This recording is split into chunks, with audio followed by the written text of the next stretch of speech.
आकाशवाणी भोपाल से प्रस्तुत है प्रादेशिक समाचार।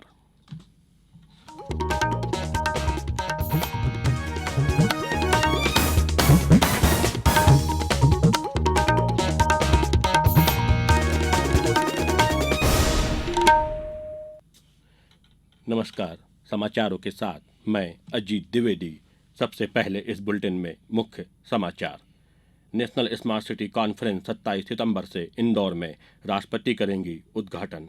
राज्य मंत्रिपरिषद ने पुलिस विभाग के अधिकारियों और कर्मचारियों को मिलने वाले भत्तों में वृद्धि को दी मंजूरी। लाडली बहना योजना की पात्रता शर्तों में बदलाव से प्रदेश की करीब 6 लाख महिलाओं को हुआ फायदा। और भारत एनकैप का शुभारंभ, अब देश में ही हो सकेगी कारों की सुरक्षा की जांच। अब समाचार विस्तार से। राज्य मंत्रिपरिषद ने पुलिस विभाग के अधिकारियों और कर्मचारियों को मिलने वाले भत्तों में वृद्धि को मंजूरी दे दी है। सरकार ने पौष्टिक आहार भत्ते, किट क्लोथिंग भत्ता, वर्दी नवीनीकरण अनुदान सहित विभिन्न भत्तों में बढ़ोतरी की है। मंत्रिपरिषद द्वारा राज्य शासन के पेंशनरों और परिवार पेंशनरों को 1 जुलाई से देय महंगाई राहत की दर में वृद्धि करने की स्वीकृति भी दी। निर्णय अनुसार महंगाई राहत की दर 7वें वेतनमान अंतर्गत 42% और 6वें वेतनमान अंतर्गत 221% की गई है। मंत्रिपरिषद द्वारा आत्मसमर्पण करने वाले नक्सलियों को लाभकारी रोजगार और उद्यमशीलता के अवसरों को प्रदान करने के उद्देश्य से मध्य प्रदेश नक्सली आत्मसमर्पण पुनर्वास सह राहत नीति 2023 स्वीकृत की गई है। मंत्रिपरिषद द्वारा भोपाल, जबलपुर, ग्वालियर, रीवा, सागर में संचालित नर्सिंग महाविद्यालयों के लिए नर्सिंग शिक्षक तथा अन्य संवर्गों के कुल 305 नवीन पदों के सृजन की स्वीकृति प्रदान की गई है। मुख्यमंत्री शिवराज सिंह चौहान ने कहा है कि राज्य सरकार कमजोर वर्ग के कल्याण के लिए है। शिवपुरी में 27,000 लोगों को पट्टे उपलब्ध कराए गए। यदि कोई छूटा होगा तो उसे भी भूमि उपलब्ध कराई जाएगी। शीघ्र ही पोहरी के बैराड़ में महाविद्यालय आरंभ किया जाएगा। वे आज शिवपुरी जिले के पोहरी में मुख्यमंत्री चरण पादुका योजना के अंतर्गत तेंदुपत्ता संग्राहकों को संबोधित कर रहे थे। मुख्यमंत्री ने 77 करोड़ रुपए के विभिन्न विकास कार्यों का लोकार्पण और भूमि पूजन किया। कार्यक्रम में केंद्रीय नागरिक विमानन मंत्री ज्योतिरादित्य सिंधिया सहित अन्य जनप्रतिनिधि उपस्थित थे। श्री सिंधिया ने अपने संबोधन में कहा कि पोहरी क्षेत्र में सड़कें, नहर और शिक्षा व्यवस्था से क्षेत्र के विकास के लिए निरंतर गतिविधियां संचालित की गई हैं।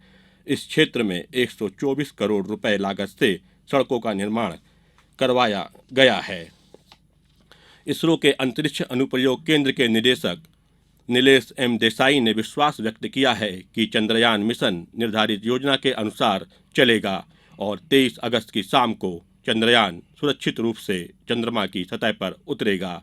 अहमदाबाद में आकाशवाणी समाचार से विशेष बातचीत में उन्होंने कहा कि यदि मौसम की स्थिति उपयुक्त नहीं रही तो चंद्रयान 3 को चंद्रमा पर उतारने की प्रक्रिया 27 अगस्त तक स्थगित की जा सकती है। समाचारों में अभी वक्त है ब्रेक का।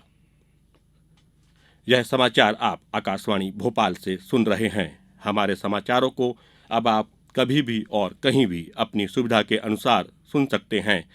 ये समाचार बुलेटिन यूट्यूब, ट्विटर और फेसबुक पर AIR न्यूज़ भोपाल पेज पर सुने जा सकते हैं। इसके अलावा आप हमारी वेबसाइट newsonair.nic.in पर अथवा न्यूज़ ऑन AIR ऐप पर भी समाचार सुन सकते हैं। समाचारों में एक बार फिर आपका स्वागत है। लाडली बहना योजना के लिए आयु सीमा की शर्तों में बदलाव से प्रदेश की 4,77,199 महिलाएं हर माह 1,000 रुपये का लाभ पाने के लिए पात्र हो गई हैं। वहीं जिनके परिवार में ट्रैक्टर होने के कारण उन्हें इस योजना का लाभ नहीं मिल रहा था, ऐसी 1,26,080 महिलाएं भी अब योजना का लाभ ले सकेंगी। सागर से सर्वाधिक 19,288 महिलाओं को इन बदलावों का लाभ मिला है। वहीं इंदौर में 12,986, जबलपुर में 12,064, ग्वालियर में 9,708, भोपाल में 8,618 महिलाओं को लाडली बहना योजना का लाभ मिलेगा। Bharat new car assessment programme Bharat NCAP का आज से शुभारंभ हो गया। भारत एनकैप से देश में वाहनों की सुरक्षा और गुणवत्ता को बढ़ावा मिलेगा। साथ ही सुरक्षित वाहनों के निर्माण के लिए मूल उपकरण निर्माताओं के बीच स्वस्थ प्रतियोगिता भी शुरू होगी। इस अवसर पर आज नई दिल्ली में सड़क परिवहन और राजमार्ग मंत्री नितिन गडकरी ने सड़क दुर्घटनाओं में लोगों की जान बचाने के महत्व पर जोर दिया है। उन्होंने देश में ऑटोमोबाइल उद्योग का आकार 15 लाख करोड़ रुपए करने की सरकार की आकांक्षा के बारे में भी बताया। श्री गडकरी ने कहा कि सड़क और ऑटोमोबाइल इंजीनियरिंग के क्षेत्र में देश में हो रही गलतियों से निपटने के लिए सभी हितधारकों के बीच संवाद सहयोग की बड़ी आवश्यकता है। नवनियुक्त प्राथमिक शिक्षकों के पदभार ग्रहण करने की अंतिम तिथि 31 अगस्त तक बढ़ा दी गई है। समय सीमा में कार्यभार ग्रहण न करने पर ऐसे प्राथमिक शिक्षकों की नियुक्ति निरस्त मानी जाएगी। आयुक्त लोक शिक्षण श्रीमती अनुभा श्रीवास्तव ने बताया कि प्राथमिक शिक्षक नियोजन 2023 के अंतर्गत जिला शिक्षा अधिकारियों द्वारा 10 अगस्त को प्राथमिक शिक्षकों के नियुक्ति आदेश जारी किए गए थे। जारी आदेशों के क्रम में शिक्षकों को 17 अगस्त तक पदभार ग्रहण करने के लिए सूचित किया गया था। ऐसे प्राथमिक शिक्षक जिन्होंने अभी तक पदभार ग्रहण नहीं किया है, उन्हें अंतिम अवसर दिया जा रहा है।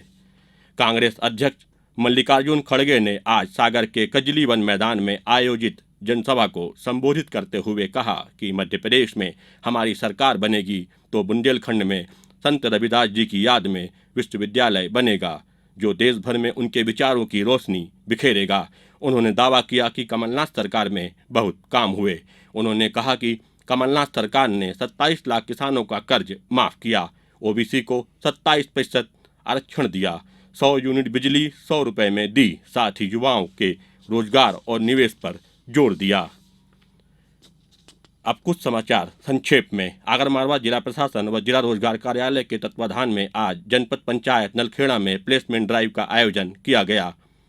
भोपाल जिले की तीनों विधानसभा अशोकनगर, मुंगावली तथा चंदेरी में विधानसभा निर्वाचन को लेकर अस्थायी ईवीएम स्ट्रांग रूम बनाने के लिए तैयारी की जा रही है। धार जिले में निकाली जा रही स्नेह यात्रा आज निसरपुर ब्लॉक पहुंची। इस अवसर पर महामंडलेश्वर नरसिंह दास महाराज ने कहा कि इस यात्रा के माध्यम से समाज को एक सूत्र में बांधने का प्रयास किया जा रहा है।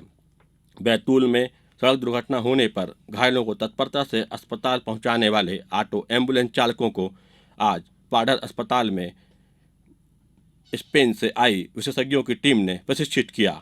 सीहोर जिले के 202 मेधावी विद्यार्थियों को शासन की योजना के तहत स्कूटी दी जाएगी। कटनी में जिला पंचायत के अंतर्गत कार्यालय अधिकारी और स्वीप के नोडल अधिकारी शिशिर गेमावत ने अब तक स्वीप के अंतर्गत संचालित गतिविधि की समीक्षा की। झाबुआ में राष्ट्रीय कृमि मुक्ति दिवस कार्यक्रम के आयोजन के संबंध में आज बैठक हुई। आज के समाचारों में इतना ही। दीजिए इजाज़त। नमस्कार।